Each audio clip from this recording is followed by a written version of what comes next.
Hey, what's up, everyone? It's the Lemesis, your nemesis, but you can call me Lem. Welcome to Just Another Cheesehead podcast. And today is September 10th, and week one is just about in the books. We have a game going currently right now as we speak, as I'm recording, and it's not looking too good for the Giants. And we have tomorrow the Bills versus the Jets. Looking forward to that, but you didn't come here for any of that. You came here for Packer stuff. But just so you know, at Just Another Cheesehead podcast, we talk about all football. So we will definitely get to the Packers. I kind of want to get through what's going on so far throughout the week and actually just today. And then what happened last week, actually. And let's get started with last week. So we had Thursday, September 7th, the Lions at Chiefs. Quite interesting game. The Lions win 21-20. The Lions are 1-0. The Chiefs are 0-1. That was quite a surprise. I'm just going to touch base on this and we move on to the next game. I'm not quite sure the Lions are legitimate yet. I think that performance, they did what they were supposed to do. Chris Jones was not in the game. Travis Kelce was not in the game. Patrick Mahomes looked quite pedestrian. There was a lot of drop passes. I have very controversial opinions on a lot of these things. I'm a person hard to please when it comes to sports. So to me, you got to not only do it once, you got to do it twice, a third time, and a fourth time for good measure. It's hard to argue against someone like Patrick Mahomes because he's got 2 Super Bowls, 2 Super Bowl MVPs. He's been an MVP in the league, but all I've seen him do is just perform really well around a lot of great talent.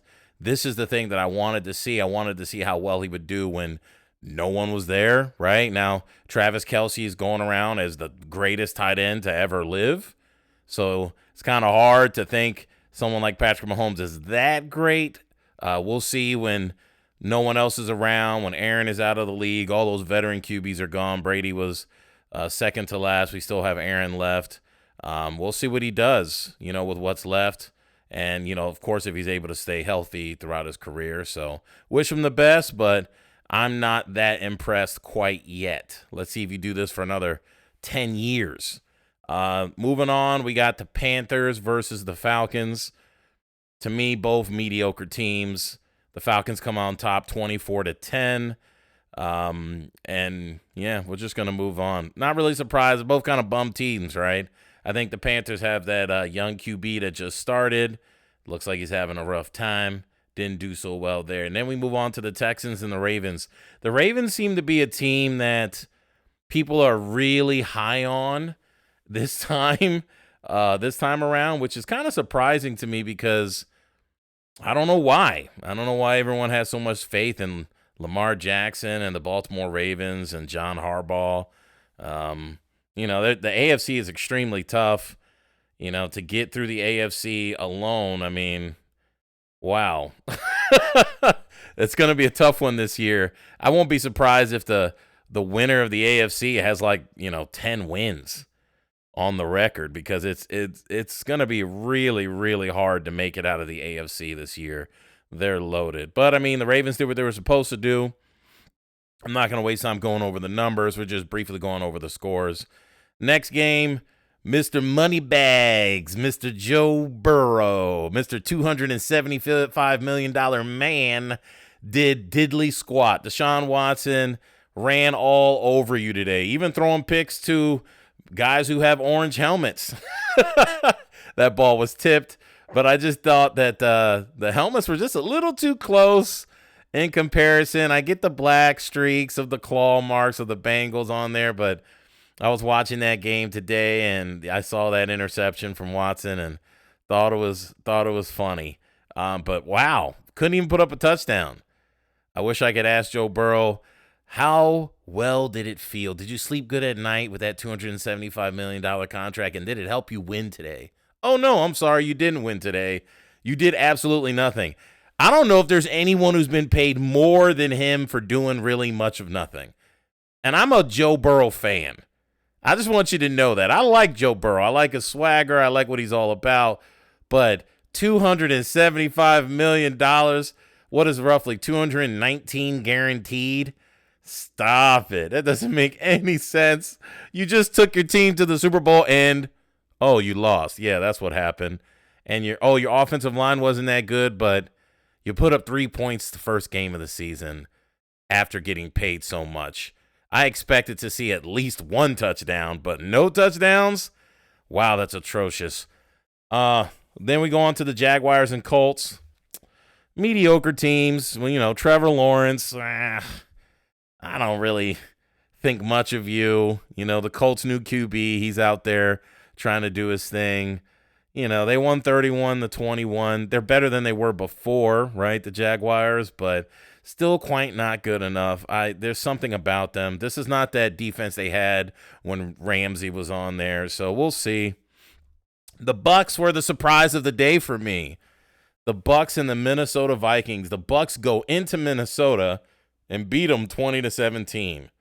I'm not surprised really because Kirk Cousins is not that great, but I was surprised more about how the Bucs performed. And when you really think about it, it was kind of illogical of me to even think that way. Think about it. The Bucs just had their run to the Super Bowl not too many years ago. The team is mostly the same.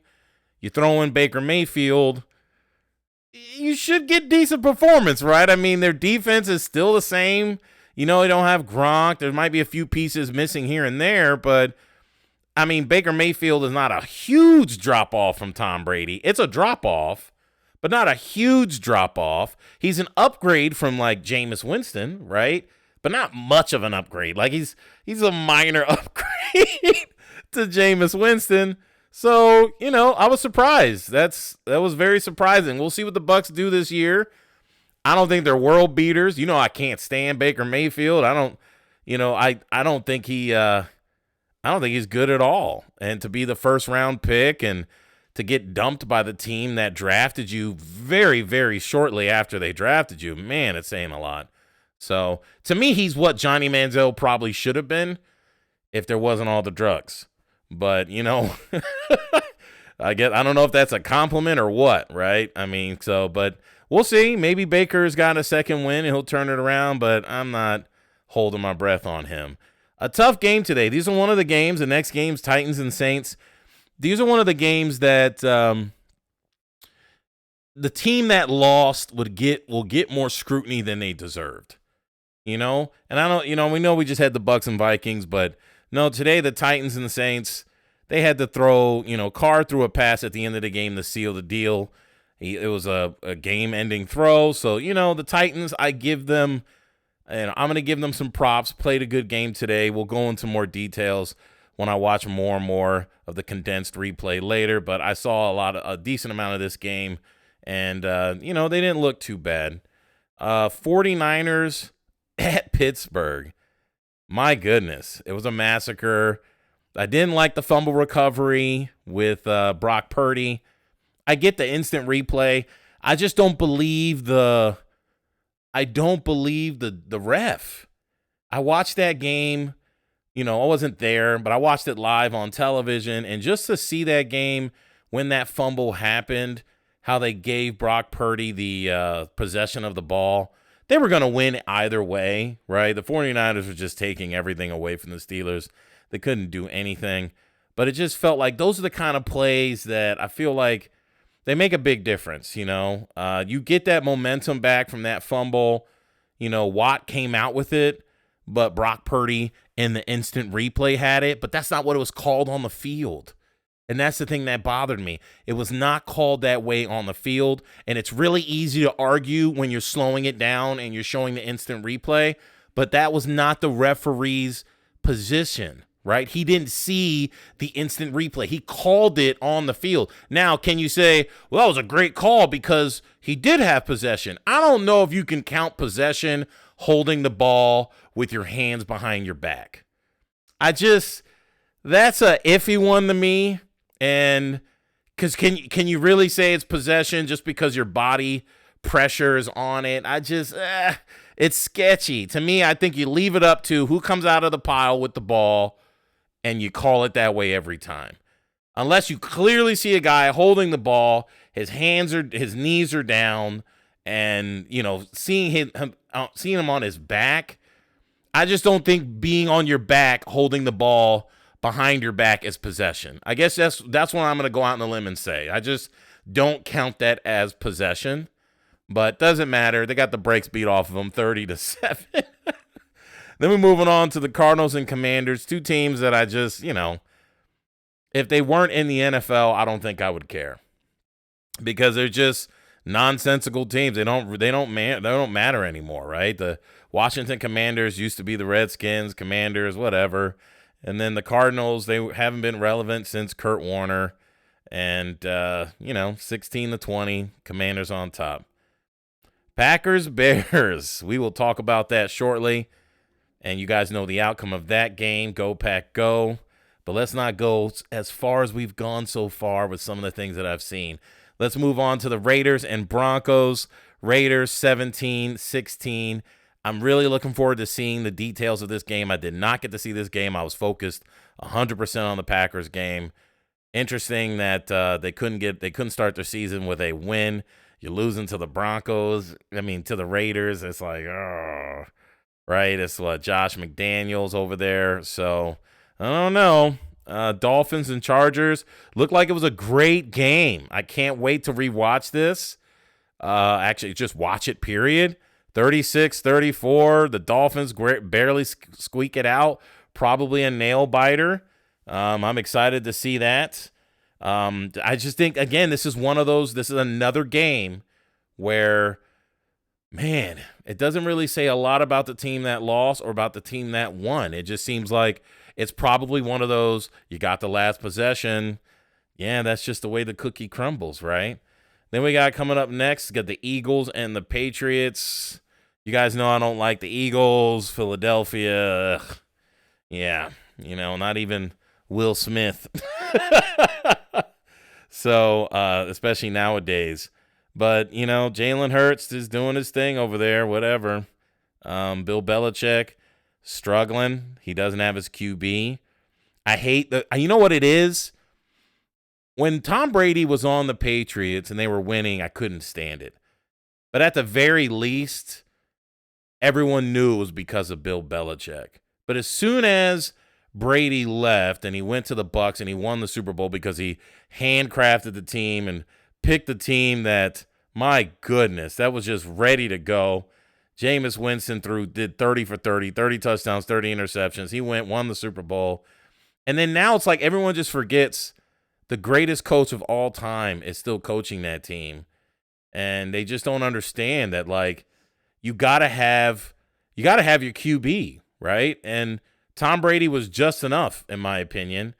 And Mac Jones or whoever they have over there, he's just not good enough. And when you're in the AFC, if you don't have a Brady or you don't have a Rodgers or you don't have a Mahomes, you're not winning, right? So, and we all know the Eagles team was loaded. And I can't wait to see how well Jalen Hurts performed in this game. I'm not going to go into the details just because I'm curious about him as a QB. I just don't know yet. Again, I'm not one to just quickly pull the trigger and just anoint these guys. I think that's what we do too much in sports. If someone has a great game, it gives me that like Lynn Sanity type of vibe, right? Where Jeremy Lin, love Jeremy Lin in the NBA. He had his Lynn Sanity moments, but where is he now? He's not in the league at all, right? Now he could say he was hated on, whatever. I get it, but bro, you just weren't that good, right? If you were just that good, you'd still be in the league. It's just like Tim Tebow, right? I love Tim Tebow. I thought the guy was great, but in my opinion, he didn't play well for the first 3 quarters of most of his games, even though he had these amazing comebacks. He didn't have things line up for him. Josh McDaniels he's the one who drafted him and tried to make something out of him, but Josh McDaniels wasn't there anymore. He got fired from that job. So, unfortunately, things didn't go in his favor. Stuff happens. So, we'll see. We'll see with Jalen. Again, you went to the Super Bowl.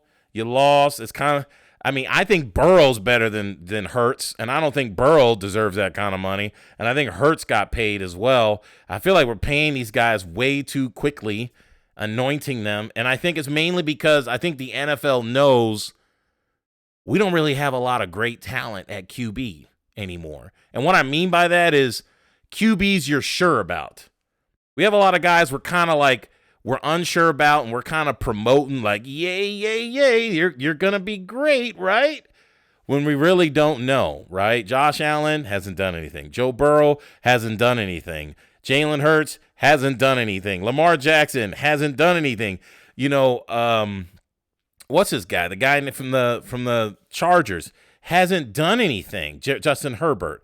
These guys haven't done anything, and we're anointing them.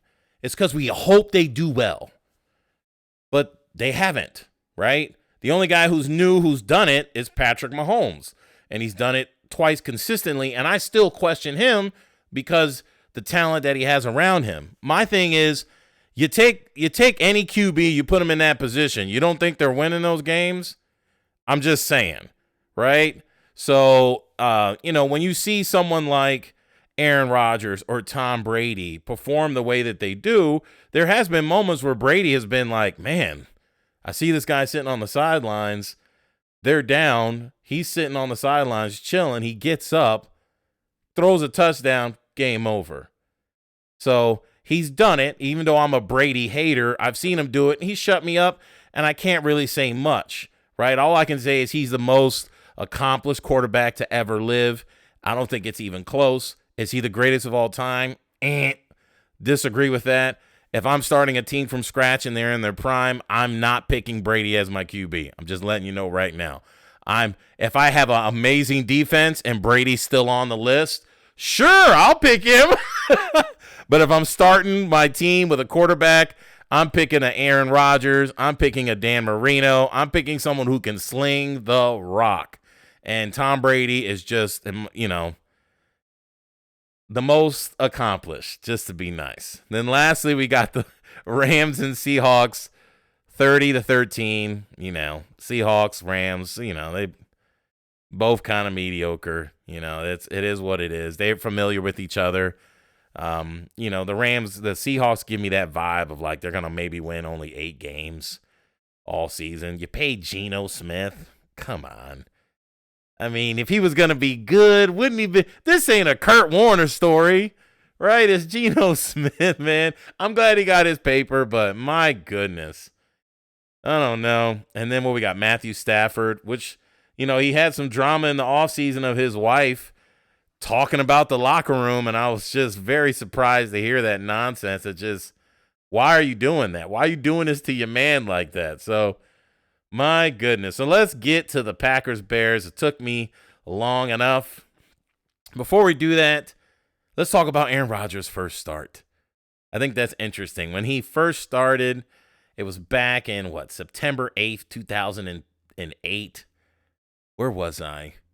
I was 4 years into college. So he had a very impressive start. First start for the Green Bay Packers, 18 for 22, 178 yards, and a touchdown, while also accumulating a touchdown run as the Packers defeated the Minnesota Vikings. So that's back in 2008. And today was Jordan Love's first start in the NFL. Welcome to the NFL, Jordan Love. I still don't believe in you. So this is funny to me that we're so quick. It's like I said earlier, we're so quick to anoint these guys, and they haven't done anything. And what I find hilarious is because, we don't, even if he wins a lot of games this season, what does he do in the playoffs? It has to matter, guys. It really has to matter. I'm not into just being really, really good, but just not great, right? And you can't really say I'm really, really good when I play the Chicago Bears. And from last year to now, they were 3-14. Now the Bears are 3-15. So what are we saying here? We're saying absolutely nothing. The Bears suck. They always have sucked ever since, again, we talked about it last time, Rex Grossman and the Super Bears. Before that, it was the 85 Bears. That defense was outstanding. But let's not give ourselves a false sense of confidence here. I know how Packer fans are. unfortunately. So quick. I mean, you guys, man, you guys drive me nuts, and I can't stand you. I cannot stand. I'm talking about all you delusional Packer fans, and you're listening to Just Another Cheesehead podcast. I need you to understand that. I'm a cheesehead. I'm an owner. I love the Green Bay Packers. But most of you guys out there are delusional. You don't make sense. And I know the hate that I'm going to get. I love the fact that because I'm speaking the truth, I'm going to get so much hate. And it makes me laugh because I know I'm going to have the final say when this is all said and done. You know why? Because I'm confident that I know that our front office doesn't know what it's doing. And you see that even in today's game. I think Matt LaFleur has a good idea of what's going on. And I think today we saw a game where things just fell in our favor, but most importantly, the Bears suck, right? We had an overinflated score, and I want to go through score by score what was going on in the game just so we can get a good picture. We're going to go over a little bit of Matt LaFleur, some of the decisions he made, and the fact that today's game was a one-man show. Who's that man? I don't know. Do you know? I think you do. And the fact that the Bears are terrible. So let me just pull up the play-by-play. Before we do that, let's go over the overall stats. So for today's statistics, it's a stinker here, huh? We had total net yards, 237 for the Packers, 189 for the Bears. So we weren't really moving the ball all over the field there. We had 9 penalties. The Bears had 7. The yards that we gave up were 90 yards. They gave up 61. We had a 29-minute and 17-second time of possession compared to the Bears' 30 and 43 seconds. Clearly, we were up, so it just didn't make any sense. And then play-by-play here. Well, hold on, let's see here. Yeah, so we have the breakdown of the different touchdowns and field goals that we had by quarter. So it looks like first quarter, touchdown Romeo Doubs, 8-yard pass from Jordan Love, and then a Carlson kick, which gave us our 7 points. The Bears score a field goal. So by the first quarter, it was 7-3. Their kicker made a 47-yarder. Then we kick another field goal, 52-yarder. That was actually quite impressive by our new kicker, rookie. They also score a field goal. So we're going into the half 10-6. Really boring game. That's where I think we see most of the mistakes from Matt LaFleur, where he typically gets away from the running game, and that's exactly what he did. Now, we did get stuffed several times, but you still keep running the rock. You're up, right? You're up 7-6. So you keep running the rock, but let's keep going. Third quarter, touchdown Aaron Jones, a 1-yard run, 17-6. That was led by Aaron Jones himself, right? Aaron Jones had an amazing screenplay, went all the way down the field. And then we had another Aaron Jones play, 35-yard pass from Jordan Love. Carlson does a kick, gives us up 24-6. The game is pretty much out of reach at that moment. Then the Bears, Justin Field throws a touchdown pass to Mooney, 20-yard pass. They kind of shot themselves in the foot quite a bit with the penalties, and it was not good. Their penalties hurt more than ours, even though we gave up 90, they gave up 61. They gave them up at inopportune times that really didn't help them. Then Romeo Doubs was feeling himself. He had a 4-yard pass from Jordan Love, 31-14. Game is out of reach. And then probably the most amazing interception run back that we've had so far this season, for sure. Quay Walker picks off Justin Fields, runs it back. Great return. I loved it. You should watch it because I know you don't have any footage on this podcast because we don't want to get into any copyright strike issues. But go check it out, NFL.com. Wonderful. And then lastly, just when it's trash, there's no reason to even be playing the game. They finally get a touchdown, 2-yard run.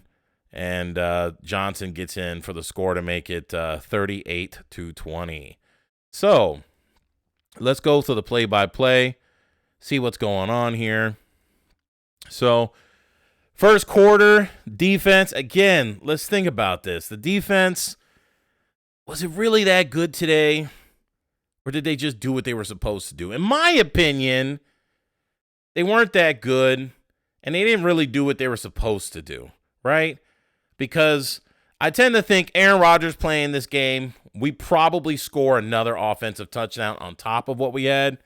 So we probably hit 45 plus, without a doubt. Maybe even more. Maybe add another 4 points onto there. And we're going to do this for a while until Jordan Love gets his identity. So Aaron Rodgers' name's going to keep coming up. But when you think about the way we played today and how we played today against a team as terrible as the Bears, do you think our defense should have given up 20 points? I want you to really think about that. We won by 18. And the way that we played today, we should have won by 20 plus. 38-20, guys. And we're giving up touchdowns at the end of the game. To me, this feels just like Green Bay last year. Just not with greater talent. Just with raw rookie talent. And I don't feel good about this because, remember, we picked the beginning of the year. And if we go back, because I keep the record of these things, I picked the Packers to beat the Bears. And I said, I want to say I made a statement that if we wouldn't win this game, then Jordan Love is really bad. So I expected a W. This was the most saving grace thing that could actually happen to Jordan Love, that he would be able to have such a slow or a fast start to the season to gain some confidence. Because I need you guys to remember that we had the greatest quarterback of all time behind center. And when you run into a buzzsaw, when you run into teams like the San Francisco 49ers, when you run into teams like the Chiefs, which both of those teams, I think at least one of those teams we play this season, when you run into teams like that, or just, should I say, the Lions, who look like they might be pretty good, we'll see after the first 3 weeks of the season, then it's going to be a different story. Because if as bad as the Bears played, they put up 20 points on us, I did not see enough on offense to think we could keep up stride for stride with an explosive offense. While I was watching that game, I was texting my buddy being like, man, this is 7-6. This is a terribly boring game. We're not doing what we're supposed to be doing. And if we played an explosive team, we're done. Right? So to me, this was one of those, like, when if you just keep giving us enough attempts, we should score that many points, right? This should. But really, at the end of the day, if you take away the pick six, we scored 31 points. It's not really all that great. So, I don't know. But we had a turnover and downs, 7 plays from the first quarter from the Chicago Bears. They started at the 12. They gained 28 yards. Total time possession, 3 minutes and 29 seconds. They didn't really do anything. They had a kickoff, a run for no gain, a 19-yard pass, a 5-yard pass, 4-yard run, and then a run for no gain, and then they had their turnover on downs. Our defense was riding high, but, that defense is basically the same. I think Wyatt and Rashawn Gary is back. But Wyatt might actually come out and might be a force for us, but we'll see. I really don't trust this defense at all. I really don't. And let's move on. So then we go down to our touchdown. 12 plays. We start at Chicago 40. So I remember that, our time of possession wasn't as much as the Bears. It was rough. It was close, but not as much or more. But our field position was quite interesting in this game. I mean, the Bears try to run the ball. We get it at their 40. So we had the ball for 5 minutes. So, Aaron Jones is tackled for a -1 yard. And then, again, a lateral from our QB when he threw it to, Reed. We got a -2-yard run there. It wasn't looking too good. Then we get a nice 13-yard pass from Jordan Love to Dobbs. Dobbs is looking quite arrogant. I I get this vibe. I get this vibe from this. I guess I might be speculating when I say this, but I know that when Aaron Rodgers left, Dobbs was kind of like, Aaron who? Like, Love's good enough, so what are we doing here? It would be different if Dobbs was like somebody, but I tend to think what's happening right now is just this younger generation. They're just arrogant fools, and they don't really have respect for like the past history or their elders or people who have been there and done that. So I think that's really what I'm going to chalk it up to, that there's no like reverence or, to any respect to people who've actually done it at a high level for a long time. I guess you get your opportunity. You're in the NFL. You're better than me, but that's not really saying much, right? Because I'm just another cheesehead. Your peers might have something to say about that, but he was looking quite arrogant today, in my opinion. And I think, you should be a little more humble than that because you might get punched in the mouth. 7-yard run comes up next from Aaron Jones. And then we had a 3-yard run. And then an 8-yard run again through the right tackle for Aaron Jones. Then Jordan Love had a pass incomplete that was short. Then we had another 7-yard run. I think you're going to keep seeing a trend here. a minus 3-yard run, an incomplete pass from Jordan Love, and then short right down the middle of Romeo Doubs for our 8-yard run, or 8-yard pass, touchdown for the Green Bay Packers, and the extra point was good. And then, you get a field goal from the Bears, 10 plays that led to a field goal. We get the ball back. 5 plays that lead to a punt, do absolutely nothing. So you're going to see this, right, for the entire first half. It ended up being 10-6. And then second quarter, we start off again. 12 plays by the Bears led nothing to but just a field goal. Then we get the ball back. 5 plays lead to a punt. Bears get it. 5 plays lead to a punt. We get it back. 8 plays that lead to a punt. They get it back. 6 plays that lead to a punt. Then we get it back. 6 plays that lead to a field goal. But if you notice, we have some decent starting field position, right? If I retract this a little bit, all right, we got us starting at the Chicago 40 for our touchdown. We started at the Green Bay 25 for our punt. Started at the Green Bay 24 for our punt. Started at the Green Bay 31 for our punt. But then we started at the Green Bay 44 for a field goal. No, I'm just throwing that out there, right? It's an interesting stat. We don't do anything until we get really, really great field position, right? Now, you can say third quarter. We come out strong, start at the Green Bay 25, and we score a touchdown. That's good, right? That's like the first long drive. We went 75 yards, right? But we're gonna forget, right? Jordan Love's pass is short to Aaron Jones, and he ran it 51 yards. So, so you get to my point that like you're not consistently going down the field with just screen plays. Not in today's NFL. Maybe back in the day, of course, during Brett Favre's time. And I know we're really known for screen plays, but my goodness, I mean, it's a 75-yard drive, and 51 of it come from a screen pass where Jordan Love ran to his left and just threw it back. And Aaron Jones took it over. All right. So then we get the ball again, and look where we start. We start at the Chicago 42. We score a touchdown. Now, I'm not saying field position is part of the game. So it's really good that we got great field position. But how much can we expect? How often can we expect that to happen? So another great field position starting at the Chicago 42. Then the Chicago Bears fumble, and then we do absolutely nothing with it. It's funny. We get it at the 43 of the Bears, and we stall out. We punt the ball. So to me, again, we have Aaron Rodgers. I think we score 45 plus points. This might be like a 50-burger kind of a game. Then the Bears get the ball back, and then they score their touchdown. They get it at their 35.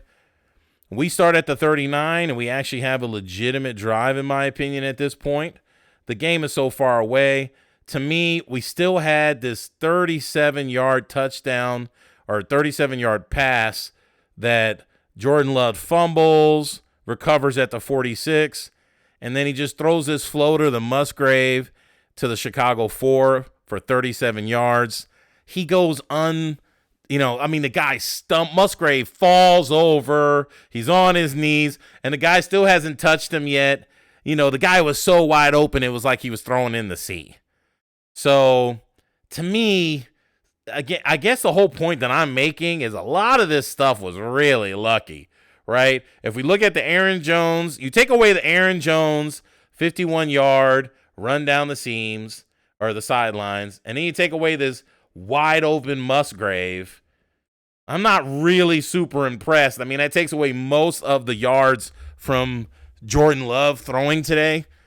And then we had another touchdown as well. That was 4 plays. We started at the Chicago 25 again, touchdown. Then we have a punt. The Bears get a touchdown, and then there was turnover on downs in the end of the fourth quarter. So, briefly skimming through the breakdown play by play. I wish I could show you guys so much more, but I mean, let's be honest, guys. This was the Bears. They're 3-14 last year, right? Come on. Aaron Jones, he had 9 carries for 41 yards. Guys, he averaged 4.56 per carry. Come on. Those 3 touchdowns he threw, think about it. Jordan Love was 15 for 27, 245 yards, and 3 touchdowns. Think about it, guys. You take away the 51 yards from Aaron Jones running a screen, and then that Musgrave touchdown. This guy has a buck something. Like, he doesn't really have much more than 100 yards. And my thing is, it's not even really the dog Jordan Love, is that we aren't good. We are not that good, guys.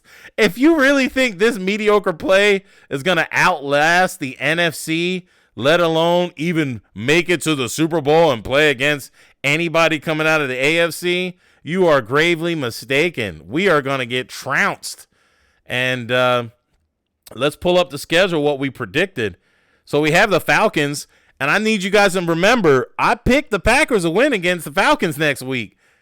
It's not looking good. I mean, I don't know. The Falcons, I mean, I don't think much of them, but I think they can put up more points than the Bears. I think they can look more competent than the Bears.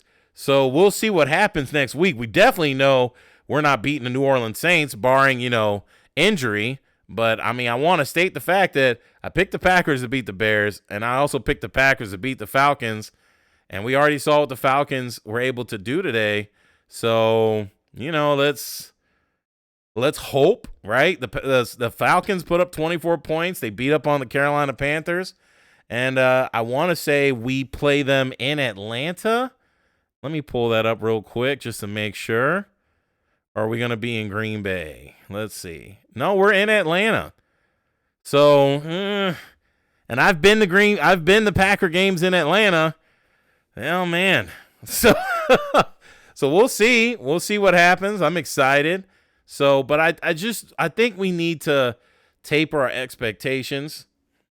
The Packers, with Matt LaFleur, this was not a great game plan.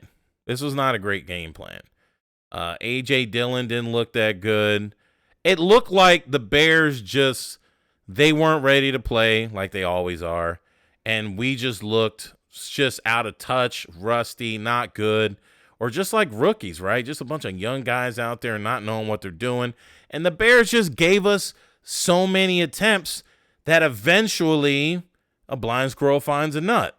Eventually, a clock that's wrong is right? If you wait long enough, that broken clock is going to say 11 o'clock, even though it's been broken saying 11 o'clock that entire time. It'll be right at 11 a.m. and it'll be right at 11 p.m. And I think that's all we saw today.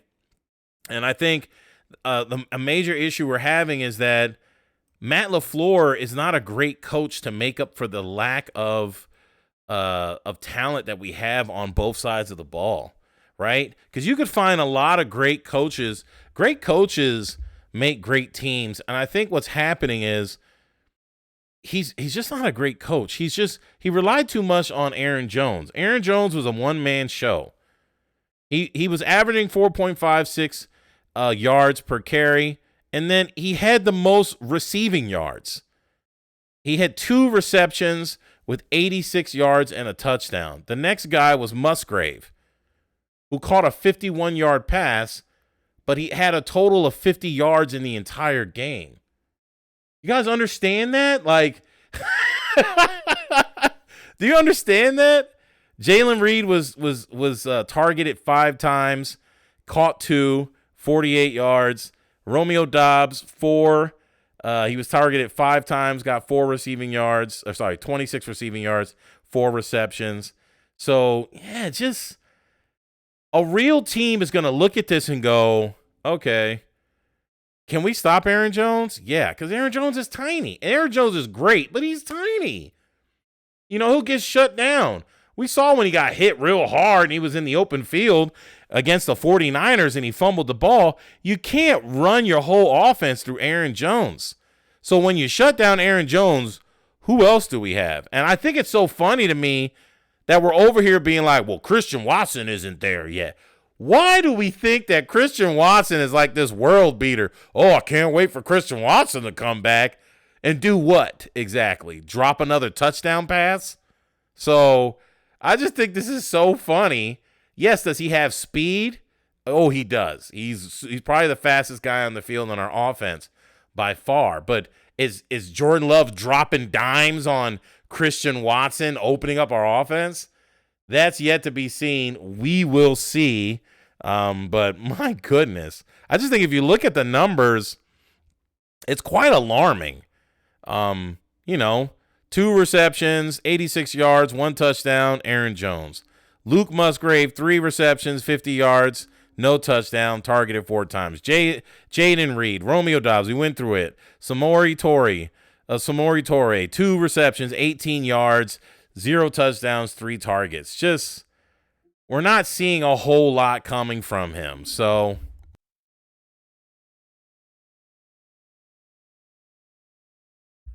I think we really need to understand that the reality of the situation is, I think we saw us losing today more a product of the Bears not being good than Jordan Love being great. I was going to say Aaron Rodgers. Wow. So that's going to take us some time to get used to. And then, of course, Matt LaFleur just not making wise decisions. I don't think this works out in our favor when we play a real team. I don't think that when we play against the Saints, this is going to work. I don't think when we play against the Lions, this is going to work. And I picked the Packers to beat the Raiders, but we'll see what happens in week 2 and 3.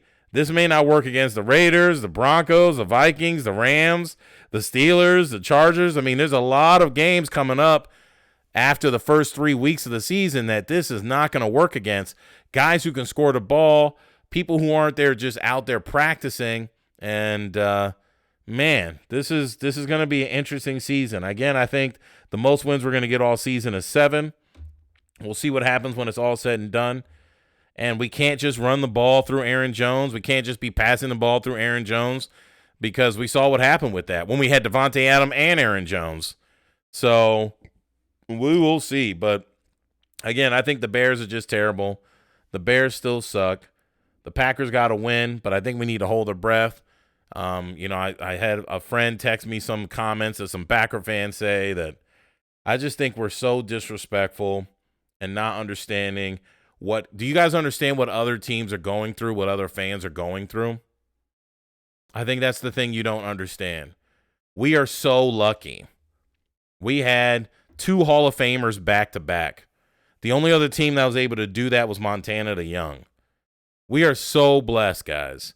And I think that's where my frustration comes from, is that, I've always looked at Packer fans, all of us, as like a united front. I remember I've had some of my best experiences in life with random Packer fans that I've encountered throughout my life.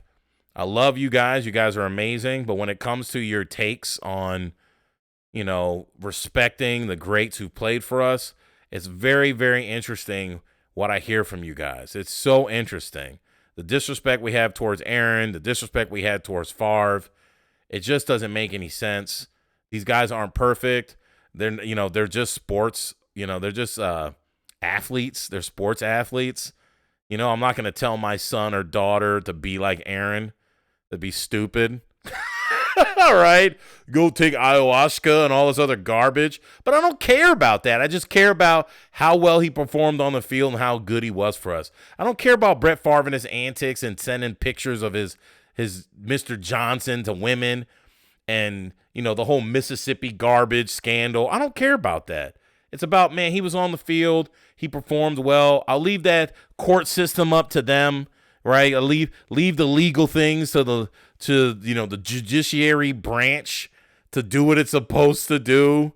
And I just watch sports, which is why we're here, which is why you're listening to my podcast.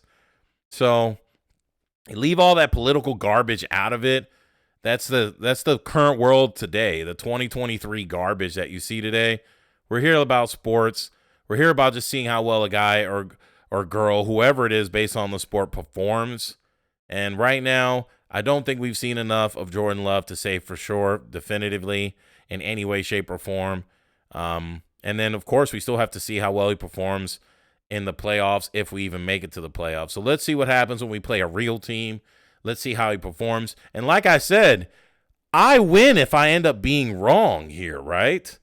I win, right? Because I want a season. I want something to cheer for again. I want to be able to say, whoa, we had 3 decades back-to-back plus of great quarterback play from Brett Favre to Aaron Rodgers and now Jordan Love. I want that sentence to be correct. I want me to be wrong there. But we all know the odds are not in my favor. And that's just the reality of it. That's why I can sit here so confidently and say there's no way. And then seeing, you want me to think that Brian Gutekunst is Ted Thompson, right? And you want me to think Jordan Love is Aaron Rodgers? Yeah, I just think that's a joke. And I know how Packer fans are. We just want to be optimistic for the sake of being optimistic. But what happens is we play these teams that suck. We pick on them. We beat them. And then you go to the playoffs and you get trounced. And you only put up 8 points against the San Francisco 49ers. Right? Or we can't beat another 49er team that put 15 points on the board and scored a touchdown from their special teams. You see what I'm saying? When you start playing real teams that matter, the Tampa Bay Bucks, when they had Brady, the Seattle Seahawks, and the Legion of Boom, when you start playing real teams, and those are all Aaron Rodgers teams that were led that I thought had a way better chance than Jordan Love. When you start playing teams like that, then we're going to see Jordan Love throwing picks, Jordan Love fumbling. Can he stay on his feet? He's getting hit. What happens when he gets rocked in a game, right? What happens when his helmet gets rocked and he doesn't know what's going on, or if he gets a concussion? What happens? We don't know. Can he withstand an injury? There's so many things we don't know. And for us to just sit here and blindly think this guy is going to be the next coming of – he's going to be the best of Aaron and the best of Brett Favre with all the garbage is stupid, guys. So I think it's just real easy in today's market that athletes are more open and out and exposed. It's really easy when people are just all about building their brand. And who knows, if Jordan Love ends up being anything special, he might be just as repulsive as all these other quarterbacks that we hate now, right? But you talk about him nicely now, but to me, be careful what you wish for, because you don't understand. I've been preparing myself for the idea of having a bad decade in front of us, because most teams in the NFL would kill to have our situation. And we've had an amazing situation. And they would pay anything, do anything, just so they could have that QB at their side. And for me to think that somehow picking up Jordan, all those teams missed up on Jordan Love, and you think that's just going to happen again, right? They missed up on Aaron Rodgers, and we got him with the 24th pick, or they missed out on Patrick Mahomes, and somehow we just so happen to grab another great one in Jordan Love. I just don't believe it, and I'm a man of faith. Right? I believe in things that could be impossible. I just don't have faith for this, right? This is ridiculous. The odds of this happening is slim, but again, I'll be glad to be wrong about that. So let's end the podcast there before I waste your time. We could always go back to the tape. I'd love to replay any old footage that I might have said to make myself look stupid. I want to put my foot in my mouth. I just don't think that's going to be the case. Again, this is Just Another Cheesehead podcast. I'm the Lemesis, your nemesis, but you can call me Lem. Week 1 is almost over. Looks like the Cowboys are going to win this game tonight, but I'm going to go back to watch that game and finish it up, and look forward to seeing the Bills versus Jets tomorrow on Monday. So peace, love, and hap. Lemesis, your nemesis. I'm signing out. Thanks for listening to my podcast. Like and subscribe. Follow me on Twitch.